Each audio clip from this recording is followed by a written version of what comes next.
Hello people, so today I'm going to cover Beth Chatto, who was born the 27th of June 1923 and she died the 13th of May 2018. So she was a famous British gardener and also a garden designer, and she was born in Goodeyster in Essex. Her mother's name was Bessie Stiles and her father William Little.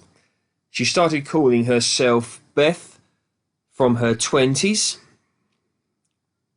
and her birth name was Betty Diana.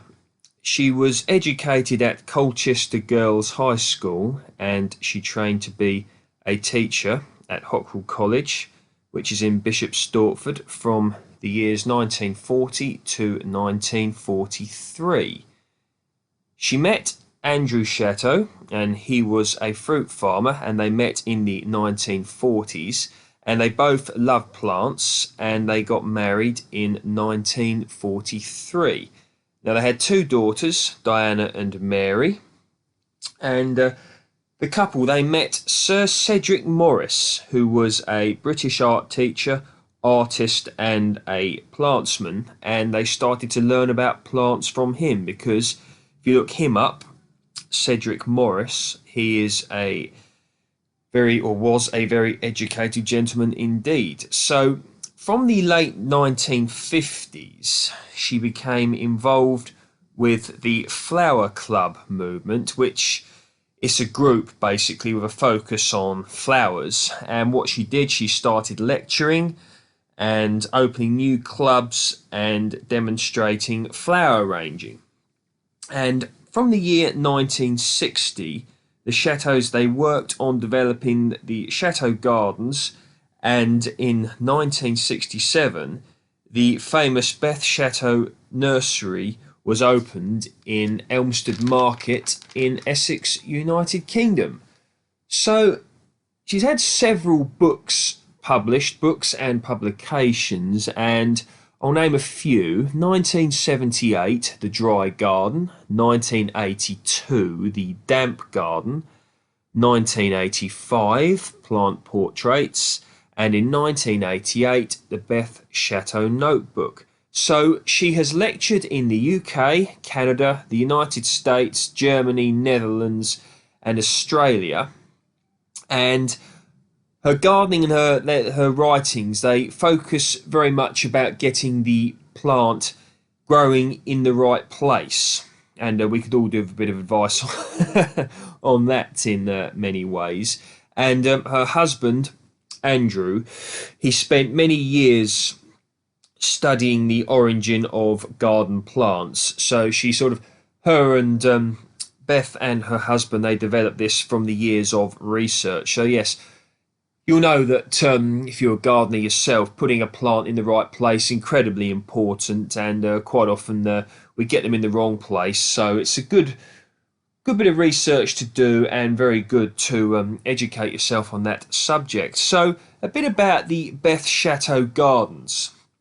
So they are in Elmstead Market in Essex. So there are gardens and a nursery, and they're very famous in the gardening world in the UK. People come from all over the place to visit the gardens, either the nursery, to purchase plants, or to walk around the beautiful gardens, have a look.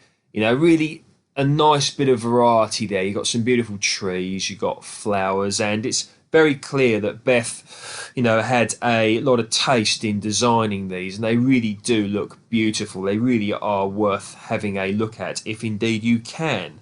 And as I stated earlier, it began in 1960, and it was a garden which was attached to the Chatto family land that, in fact, it previously belonged to the Chatto family fruit farm.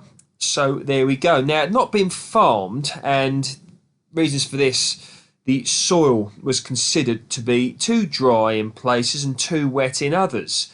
And it basically ran wild with things that many UK gardeners will be aware of: willow, brambles, blackthorn, you get the idea.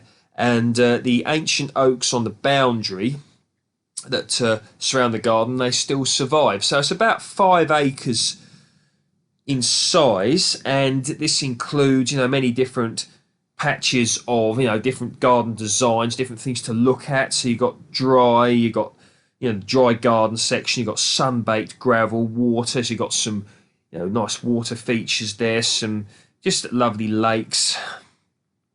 You've got marginal planting, you've got woodland, shady, you've got heavy clay. So, lots to learn about where to plant things and examples of particular gardens and what they're like, depending on what sort of soil you've got. Gravel garden, woodland garden, water garden. So many things worth looking at.